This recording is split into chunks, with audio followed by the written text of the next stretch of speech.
Oi, gente, que bom estar mais uma vez com vocês e falarmos um pouquinho sobre o nosso estudo da semana, sobre o Vem Segue-me.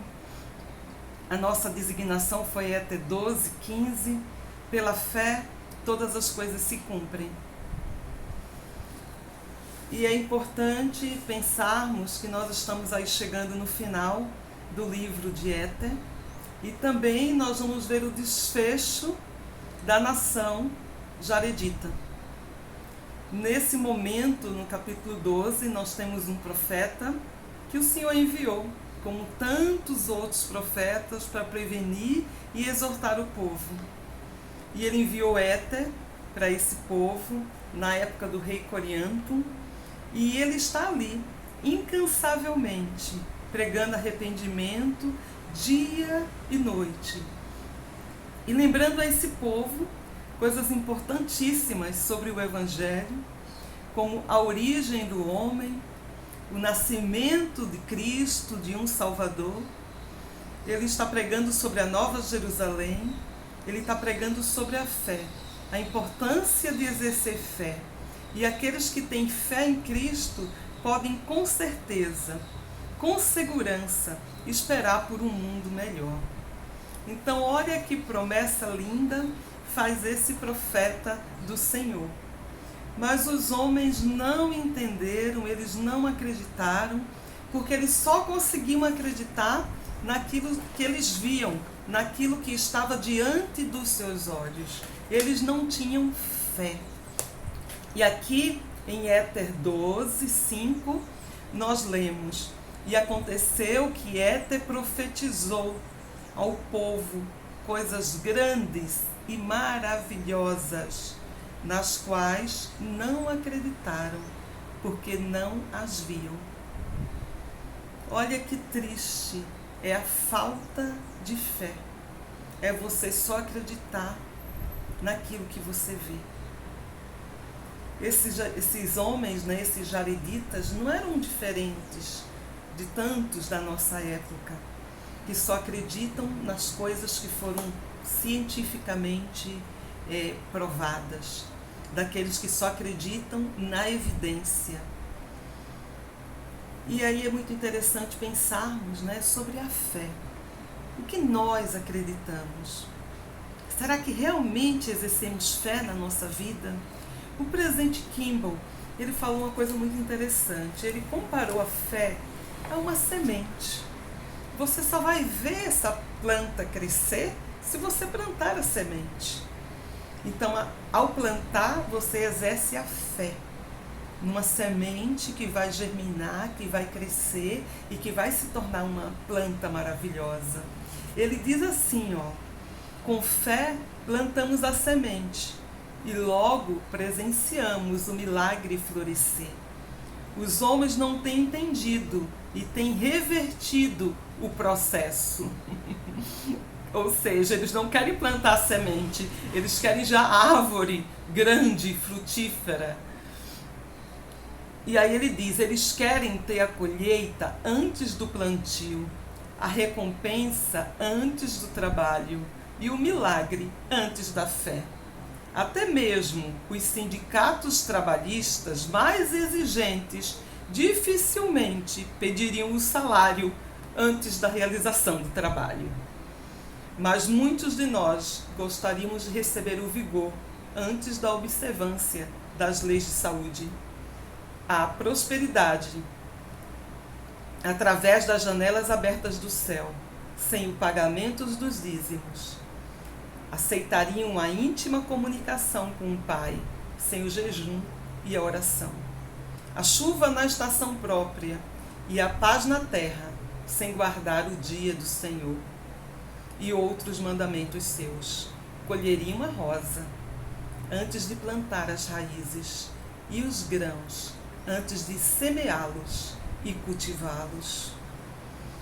Se ao menos pudéssemos nos conscientizar do que escreveu Moroni, porque se não houver fé entre os filhos dos homens, Deus não pode fazer milagres entre eles. Então a receita é simples: primeiro a fé, depois o milagre. Primeiro a semente e depois a árvore. Não é o contrário. E muitos querem reverter esse processo. Aconteceu isso com os jareditas. Acontece isso com muitas pessoas hoje em dia. Então que nós possamos realmente lembrar que a fé, ela parte da prática, ela parte de um exercício contínuo. Eu sempre observo, às vezes, vídeos na internet antes e depois, ou pessoas que começaram a fazer atividades físicas e como o corpo foi ali esculpido. E eu fico pensando, né, que isso também é um exercício de fé. Você começa fazendo, começa exercitando, praticando algumas técnicas e você acredita que você vai conseguir um resultado.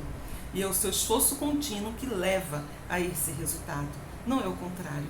Muitas vezes nós vamos precisar exercer fé na nossa vida, nos mais variados momentos.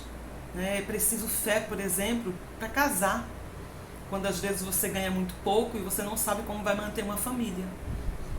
Você precisa ter fé para acreditar que você será capaz.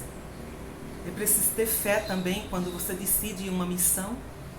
E muitas vezes você está parando os seus estudos, a parte secular da sua vida, ou deixando o trabalho, família. Você precisa exercer fé. Ou muitas vezes, para rejeitar um emprego ou trabalhar horas extras no domingo, é preciso ter fé. Quando você sabe que poderia ganhar mais, mas você tem um mandamento, você tem um dia do Senhor. Então, muitas vezes na nossa vida, nós vamos precisar exercer essa fé. E é essa fé que vai nos ensinar e que vai nos ajudar a ter um testemunho das verdades do Evangelho. Então a fé leva à ação. Aquele povo não estava disposto a pagar o preço. Eles queriam ver o resultado primeiro, mas não plantar a semente. Então nós aprendemos aí muitas coisas já no primeiro capítulo de Éter, e é interessante também a intervenção que faz Moroni. Ele está aí registrando e está resumindo essa história. E ele entra e muitas vezes ele vai dar a sua opinião, que tem uma contribuição muito valiosa. Quando ele diz, e agora eu, Moroni, quisera falar algo a respeito dessas coisas, quisera mostrar ao mundo que fé são coisas que se esperam, mas que não se veem. Portanto, não disputeis, porque não vedes, porque não recebereis testemunho, senão depois da prova da vossa fé. E então o testemunho vem depois que nós damos prova da nossa fé. Eu preciso fazer primeiro e depois eu vou adquirir um testemunho. E isso acontece com todos os mandamentos. E aí é muito interessante como esses capítulos eles vão culminar para o que seria a destruição dessa civilização.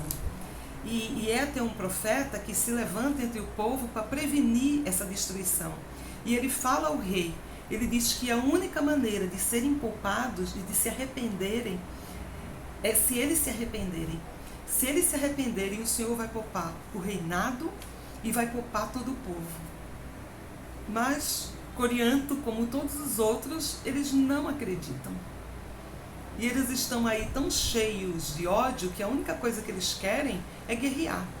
E esse povo que já havia sido dividido, que já temos aí uma outra nação, eles começam a guerrear entre eles. E eles expulsam Éter do seu meio, de modo que o profeta vai viver na cavidade de uma rocha.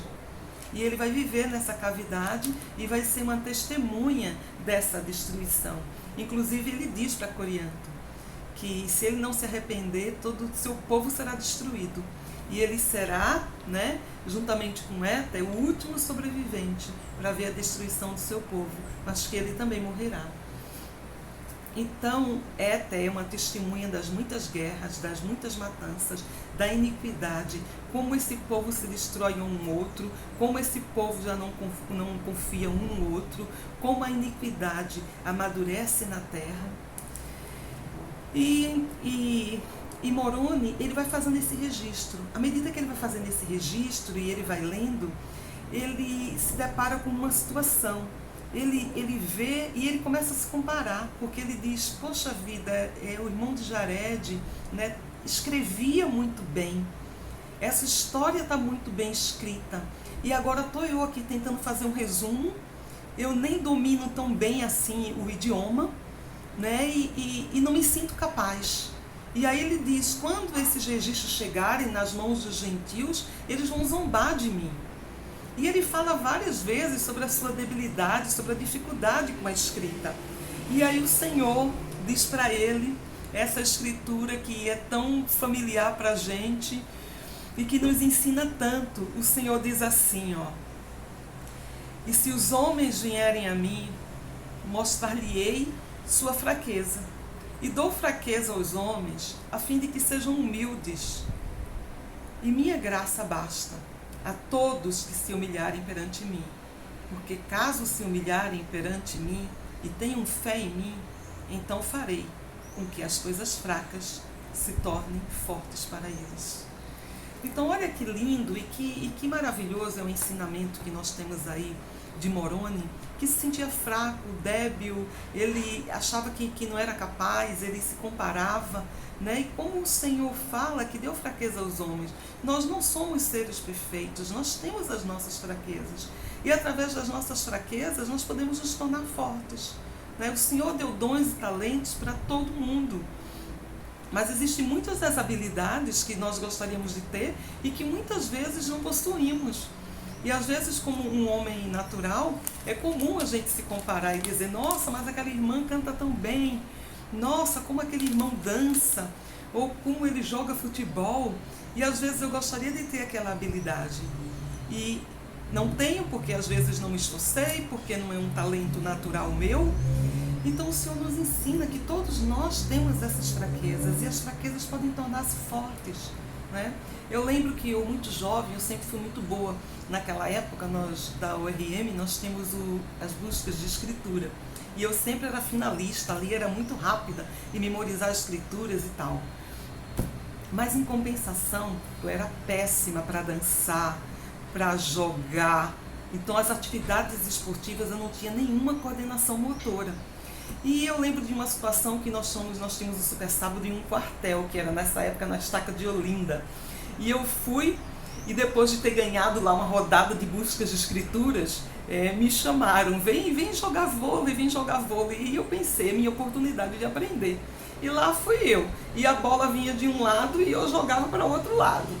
E eu lembro que quando eu estava lá desastradamente, né, aquele desastre jogando, duas moças se aproximaram e uma dizia para a outra, morrendo de rir, olha aquela ali, ela não é ela que ganha na busca de escritura, mas em compensação, olha como ela joga vôlei.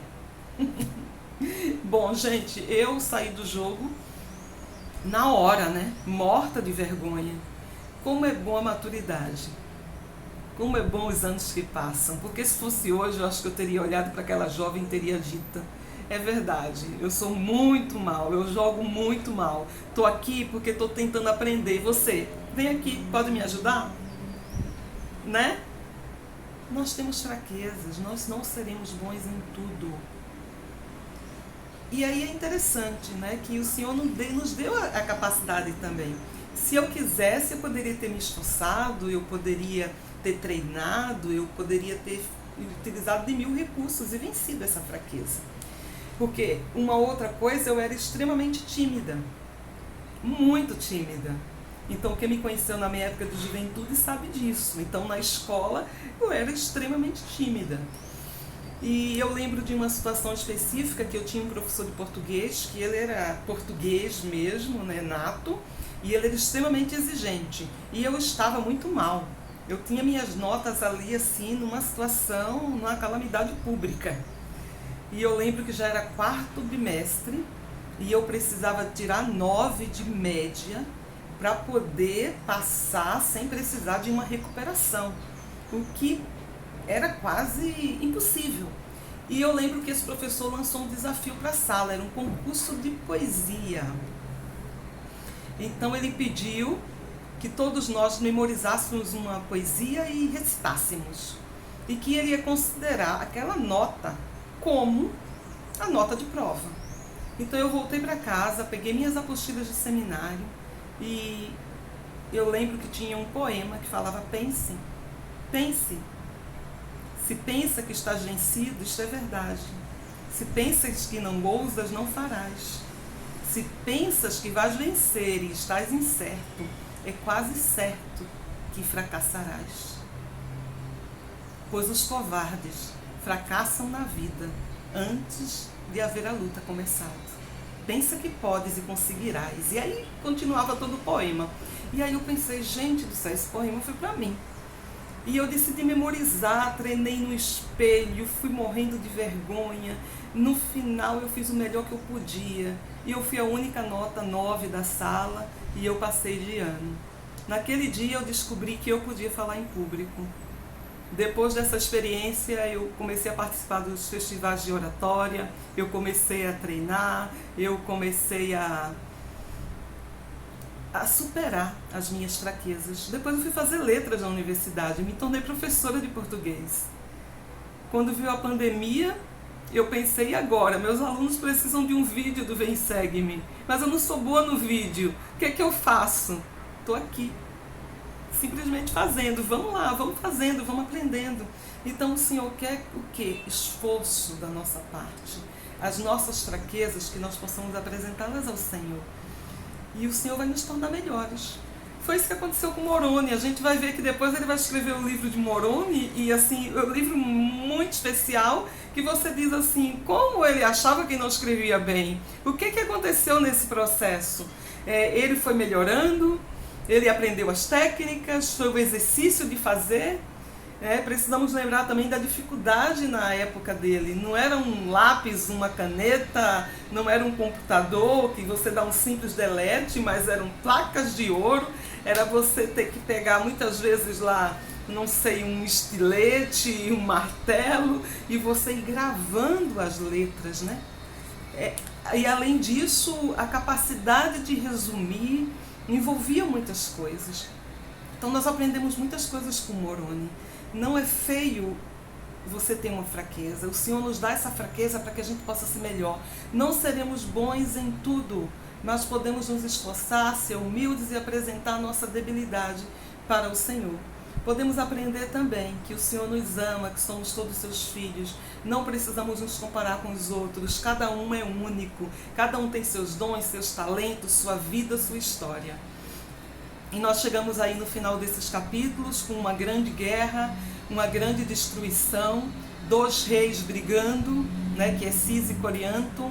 E Corianto finalmente mata Cis, todo o povo está morto e ele vive para cumprir a profecia de Éter, que ele seria uma testemunha da destruição do povo dele. E logo depois que ele testemunha isso, ele acaba morrendo. E Éter fica para contar a história, ele finaliza esse registro. E esse povo foi destruído, mais uma vez, por suas próprias escolhas. Como nós somos abençoados por sermos membros da verdadeira Igreja de Jesus Cristo. Por sabermos que existe um profeta vivo que adverte o nosso povo, o nosso tempo, a nossa época. Como é importante saber a importância das escolhas e a importância de obedecermos à voz de um profeta. As nações que não obedeceram, eles pereceram. A importância de termos fé, de acreditarmos, de termos esperança e de sermos fortes, apesar das nossas fraquezas. Uma boa semana.